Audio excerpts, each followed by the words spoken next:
Good morning to all అండి. మనకు groups exams already dates వచ్చేసాయి కాబట్టి కొంచెం రాజ్యాంగంలోని ఆర్టికల్స్ కొంచెం జ్ఞాపకం పెట్టుకోవడం ఒక్కొక్కసారి కష్టంగా ఉంటుంది. సింపుల్‌గా ఇలా ప్లాన్ చేశానండి. ఒక 2 మినిట్స్ కేటాయించేసేసి ఒక నిమిషంలో ఒక 10 విషయాలు 10 ఆర్టికల్స్ సింపుల్‌గా నేర్చుకోవడానికి ప్రయత్నం చేద్దాం.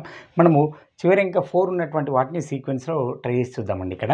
ఆర్టికల్ 14 ఏం తెలియజేస్తుంది? చట్టం ముందు అందరూ సమానులే అనేటువంటి so all are equal before law అనేటువంటిది చట్టం ముందర అందరు సమానమే అనేటువంటి ఆర్టికల్ సూచిస్తుందండి.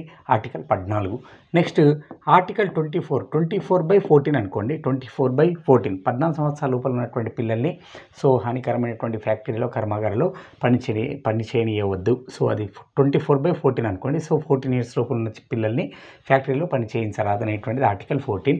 ఆర్టికల్ 44 ఉమ్మడి అంటే 2 అనుకోండి. 2 to the 4 4 ఉమ్మడి పౌరస్మృతి.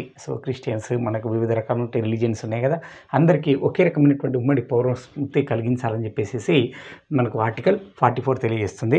ఆర్టికల్ 54 మనకు ఎలక్టోరల్ కాలేజ్ రాష్ట్రపతి ఎన్నిక జరిగేటప్పుడు ఎవరెవరు అందులో ఉండాలి సభ్యులుగా, ఎవరెవరు రాష్ట్రపతిని ఎన్నుకునే ఘనంలో ఉండాలి అని తెలియజేసేటువంటి ఆర్టికల్ ఏదండి 54. ఆర్టికల్ 64 ఉపరాష్ట్రపతి పదవి రీత్యా రాజ్యసభ చైర్మన్ పదవికి ఇది ఒకటే పదవిని అలంకరిస్తాడు. ఉపరాష్ట్రపతి పదవి రీత్యా రాజ్యసభ చైర్మన్గా ఉంటాడు అనేటువంటి తెలియజేసేది ఆర్టికల్ ఏదండి 64. ఆర్టికల్ 74 కార్యనిర్వాహక అధిపతి రాష్ట్రపతి కాబట్టి అతనికి పరిపాలనలో మంత్రిమండలి సలహాలను ప్రధానమంత్రి మరియు మంత్రిమండలి సలహాలను ఇచ్చేటువంటి తెలియజేసే ఆర్టికల్ ఏదండి 74. ప్రధానమంత్రి రాష్ట్రపతికి సలహాలను ఇస్తాడు. ఆర్టికల్ 74. నెక్స్ట్ 84 రాజ్యసభ సభ్యుల యొక్క అర్హతలు. రాజ్యసభ యొక్క సభ్యులకు అర్హతలు అంటే మనకు భారతీయ పౌరుడే ఉండాలి, 35 ఇయర్స్ ఉండాలి, ఇవన్నీ మినిమం 30 ఇయర్స్ ఉండాలి, ఇవన్నీ ఏవైతే మినిమం ఏజెస్ అవన్నీ ఉంటాయో వాటికి సంబంధించినటువంటి అన్ని విషయాలు మనకు ఆర్టికల్ 84 తెలియజేస్తుంది రాజ్యసభ సభ్యుల యొక్క అర్హతలు.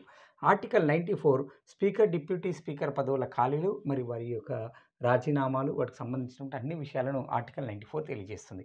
ఈ విధంగా సింపుల్గా చివరికి 4 వచ్చేటువంటి వాటిని ఒక సింపుల్గా ర్యాండమ్గా ఫాస్ట్గా రిపీట్ చేయండి. 14 చట్టం ముందు అందరూ సమానులే. 24 ఆర్టికల్ 14 ఇయర్స్లో పిల్లల్ని ఫ్యాక్టరీలో పనిచేయించరాదు. 44 ఉమ్మడి పౌరస్మృతి. 54 రాష్ట్రపతి ఎన్నిక ఎలక్టోరల్ కాలేజ్ గురించి. 64 ఉపరాష్ట్రపతి పదవి రీత్యా రాజ్యసభకు చైర్మన్గా ఉంటాడు. 74 ప్రధానమంత్రి రాష్ట్రపతికి సలహాలు ఇస్తాడు. 84 రాజ్యసభ సభ్యులకు అర్హతలు.